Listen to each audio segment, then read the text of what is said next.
Nah, kata para netizen, Indonesia itu bakal di blacklist dari FIFA, bakal digugurkan sebagai tuan rumah, bakal dicoret dari sepak bola dunia. Tapi beneran nggak sih? Tapi segala kekhawatiran soal keamanan harus diperhitungkan para kurcaci ISIS ini. Nggak bisa diremehin begitu saja. Apalagi hanya atas nama sepak bola.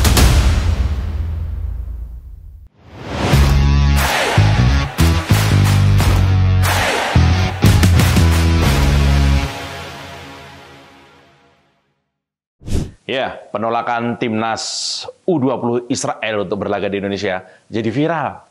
Ganjar, Wayan Koster, dan juga PDI Perjuangan jadi wajah yang disasar makian netizen. Dengan kejam dan reaksionernya, mereka langsung nuduh kalau para penolak timnas Israel ini berdosa pada sepak bola nasional katanya. Ya, Israel memang jadi salah satu dari 24 peserta Piala Dunia U20 tahun 2023 ini yang akan diselenggarakan di Indonesia. Timnas Israel masuk Piala Dunia karena lolos semifinal Piala Eropa U19 tahun 2019. Itu udah berapa tahun lalu kan? 4 tahun lalu. Karena Indonesia jadi tuan rumah Piala Dunia U20, maka Israel mesti bertanding di Indonesia, gitu loh. Emang ada yang disengaja di sini? Enggak juga. Tapi penolakan timnas Israel ini bermunculan dari banyak pihak.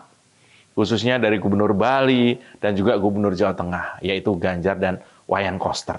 Dua-duanya kader PDI Perjuangan yang satu suara dengan penolakan yang PDIP suarakan sebelumnya. Selain itu, pimpinan DPRD di Provinsi Jawa Barat, Sumatera Selatan, DKI Jakarta, dan juga Jawa Timur juga ikut menolak.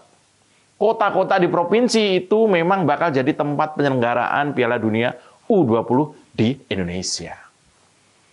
Partai politik, ormas Islam, kali ini udah pasti ya. Dan juga elemen masyarakat lainnya juga banyak yang menolak timnas Israel ini. Tapi viralnya, penolakan ini jadi makin viral akibat hebohnya netizen untuk maki-maki di medsos. Para netizen tuh ngelihat Pak Ganjar, Wayan Koster, dan juga PDI Perjuangan sebagai perusak sepak bola Indonesia. Kira-kira begitu ya. Nah, kata para netizen, Indonesia itu bakal di blacklist dari FIFA, bakal digugurkan sebagai tuan rumah, bakal dicoret dari sepak bola dunia. Tapi beneran nggak sih?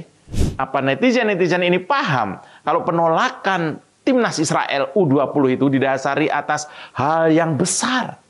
Atau marah-marah netizen ini cuma reaksioner doang, cuman baperan doang.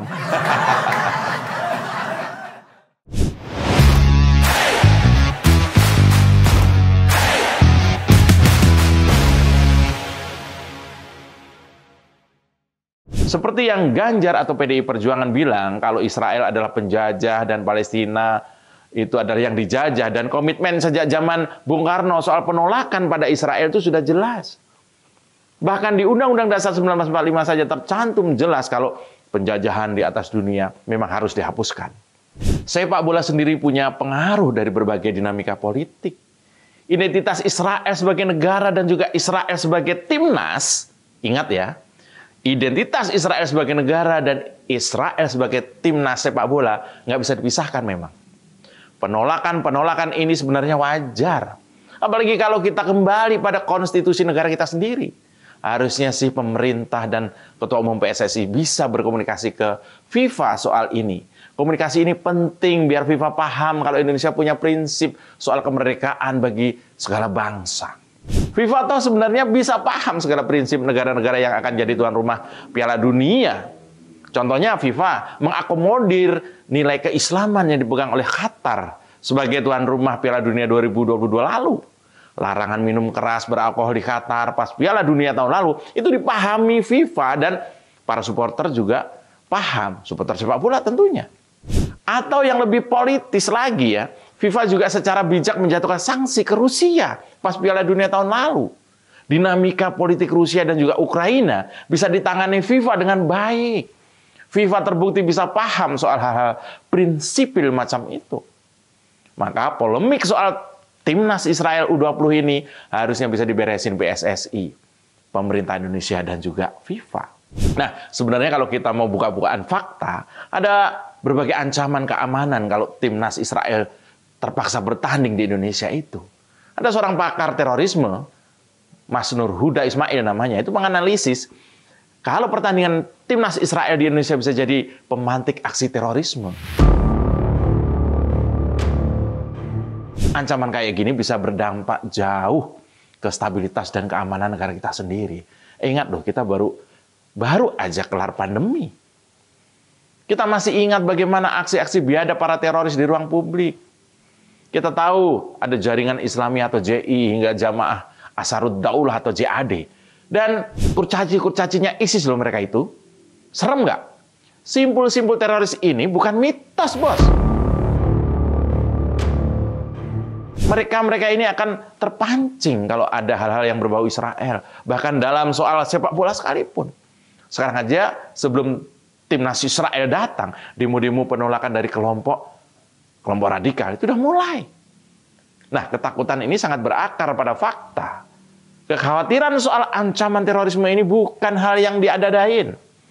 Kalau kita mundur di tahun 2016, di Albania, bos, ada pertandingan kualifikasi grup Piala Dunia. Timnas Israel waktu itu berhadapan dengan Albania untuk menentukan lolos tidaknya mereka ke Piala Dunia. Tapi tim sepak bola Israel dan para supporternya diancam serangan terorisme ISIS yang dipimpin oleh 2 warga Albania. 2016, bos. Kepolisian bahkan langsung menangkap 18 orang yang sudah mempersiapkan senjata api, rancangan bom, dan drone. Peristiwa ancaman tahun 2016 membuktikan sepak bola selalu berkaitan dengan politik.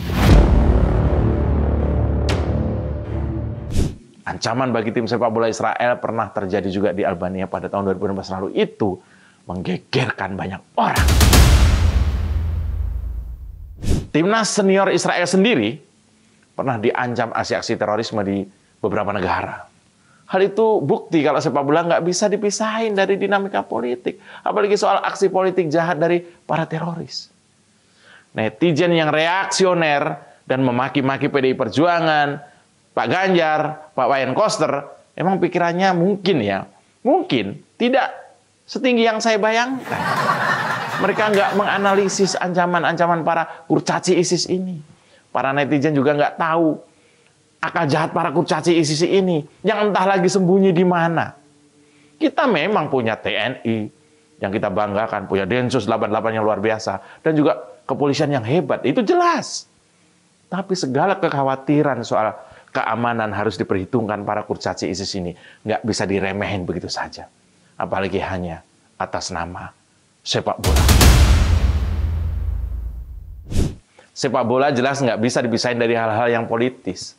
Kalau para netizen percaya sepak bola cuma soal olahraga yang ngerebutin bola kaki saja, maka mereka, menurut saya, bisa jadi salah besar.